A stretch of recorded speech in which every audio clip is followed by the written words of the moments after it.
মর্মান্তিক দুর্ঘটনায় যুবকের মৃত্যু তুলকালাম পাটনায়। ৩০ নম্বর জাতীয় সড়ক আজকে বিক্ষোভ স্থানীয়দের। জেলা প্রশাসন ও পুলিশের একের পর এক গাড়িতে আগুন, ঘাতক বাসটিতেও আগুন ধরিয়ে দেয় উত্তেজিত জনতা।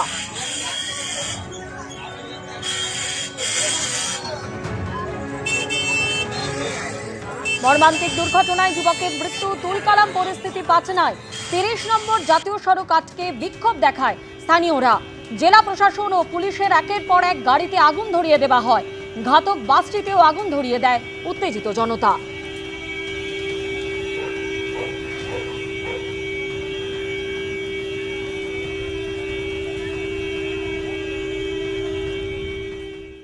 থানায় হাজিরা কালীঘাট তৃণমূলের বিধায়ক আব্দুর রহিম বক্সী। রতুয়া থানায় হাজিরা দিলেন কালীঘাট তৃণমূলের মালতীপুরের বিধায়ক। সম্প্রতি আব্দুর রহিম বক্সীর বিরুদ্ধে রতুয়া থানায় দুটি অভিযোগ দায়ের হয়। রতিয়ায় দেবোত্তর সম্পত্তি দখলের অভিযোগ আব্দুর রহিম বক্সীর বিরুদ্ধে। সেচ দপ্তরের জমি দখল করে স্কুল বিল্ডিং বানানোরও অভিযোগ রয়েছে তার বিরুদ্ধে। টেলিফোনে আমাদের প্রতিনিধি সমক লাহিড়ী আমাদের সঙ্গে রয়েছেন। সমক, রতুয়া থানায় হাজিরা দিলেন কালীঘাট তৃণমূলের মালতীপুরের বিধায়ক আব্দুর রহিম বক্সী, তার বিরুদ্ধে ঠিক কি কি অভিযোগ? দেখো, রতুয়া থানায় দুটি অভিযোগ দায়ের করা হয়েছে আব্দুর রহিম বক্সীর বিরুদ্ধে।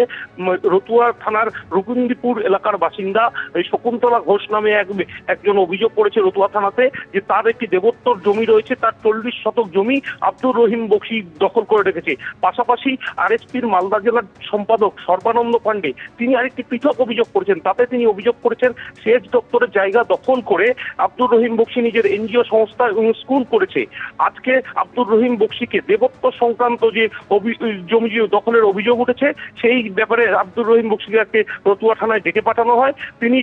তিনি রতুয়া থানায় যান, বেশ কয়েক ঘন্টা তাকে জিজ্ঞাসাবাদ করা হয়। তারপর তিনি রতুয়া থানা থেকে বেরিয়ে যান। বেরোনোর সময় তিনি জানিয়েছেন তাকে একটি জমি সংক্রান্ত বিবাদের জেরেই অভিযোগ হয়েছে, তাতে তাকে ডেকে পাঠানো হয়েছিল। তিনি সমস্ত পুলিশকে সহযোগিতা করেছেন এবং যা পুলিশ জানতে চেয়েছেন তা তিনি জানিয়েছেন। আগামী দিনে যদি তাকে ডাকা হয় তিনি আবার আসবেন। ধন্যবাদ সমক। ডিম বিক্ষোভের ভয়ে সুপ্রিম কোর্টে মহুয়া মৈত্র, ভৎসনা সর্বোচ্চ আদালতের। স্বাধীনতা সংগ্রামীরা বুকে বুলেট খেয়েছেন, আর আপনি এই মামলা নিয়ে কোর্টে আসছেন। মহুয়া মৈত্রের মামলা খারিজ করে মন্তব্য বিচারপতি দীপঙ্কর দত্তের। এই ধরনের মামলা সুপ্রিম কোর্টে আসাই উচিত নয়, মন্তব্য বিচারপতি। ধর্মীয় ভাবাবেগে আঘাতের মামলায় সশরীরে হাজিরা না দেবার আর্জি মহুয়া মৈত্রের। সশরীরে হাজিরা দিলে দুর্ব্যবহারের আশঙ্কা করে সওয়াল মহুয়া মৈত্রের আইনজীবী। কালীগঞ্জে ডিম আক্রমণের প্রসঙ্গ তুলেও সওয়াল মহুয়া মৈত্রের আইনজীবী। সশরীরে হাজিরার পরিবর্তে ভিডিও কনফারেন্সে হাজিরার আর্জি তৃণমূল সাংসদের। তৃণমূল সাংসদ মহুয়া মৈত্রের আর্জি খারিজ করে তীব্র ভৎসনা সুপ্রিম কোর্টে। গত 21শে জুলাই মহুয়া মৈত্রকে রক্ষা কবচ দিয়ে তদন্তে সহযোগিতার নির্দেশ দেয় হাইকোর্ট। তৃণমূল সাংসদকে সশরীরে হাজিরার নির্দেশও দেয় কলকাতা হাইকোর্ট। হাইকোর্টে সশরীরে হাজিরার নির্দেশ চ্যালেঞ্জ করে সুপ্রিম কোর্টে যান Mahua Moitra.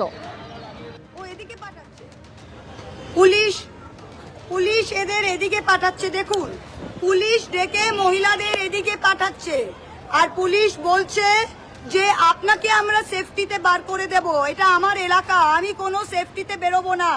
This is a mob that is attacking. আর এতগুলো পুলিশ মবকে ডিসবার্স করছে না, পুলিশ লোককে দেখান ক্লিয়ার আ মব।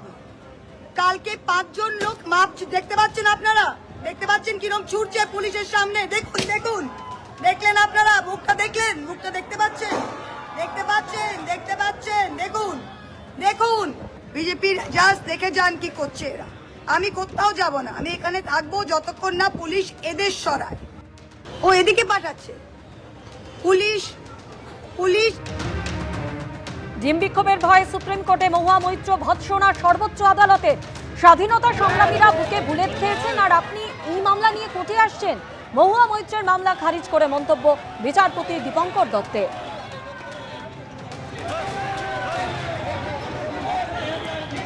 এই ধরনের মামলা সুপ্রিম কোর্টে আসাই উচিত নয়, মন্তব্য বিচারপতি। ধর্মীয় ভাবাবেগে আঘাতের মামলায় সশরীরে হাজিরা না দেবার আর্জি মহুয়া মৈত্রের। সশরীরে হাজিরা দিলে দুর্ব্যবহারের আশঙ্কা করে সওয়াল মহুয়া মৈত্রের আইনজীবী। কালীগঞ্জে ডিম আক্রমণের প্রসঙ্গ তুলেও সওয়াল করেন মহুয়া মৈত্রের আইনজীবী। সশরীরে হাজিরার পরিবর্তে ভিডিও কনফারেন্সে হাজিরার আর্জি তৃণমূল সাংসদের। তৃণমূল সাংসদ মহুয়া মৈত্রের আর্জি খারিজ করে তীব্র ভৎসনা সুপ্রিম কোর্টে।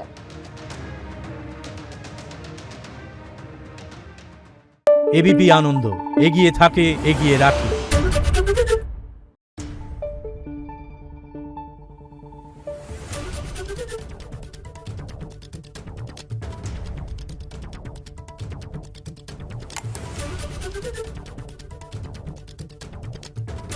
Thank you.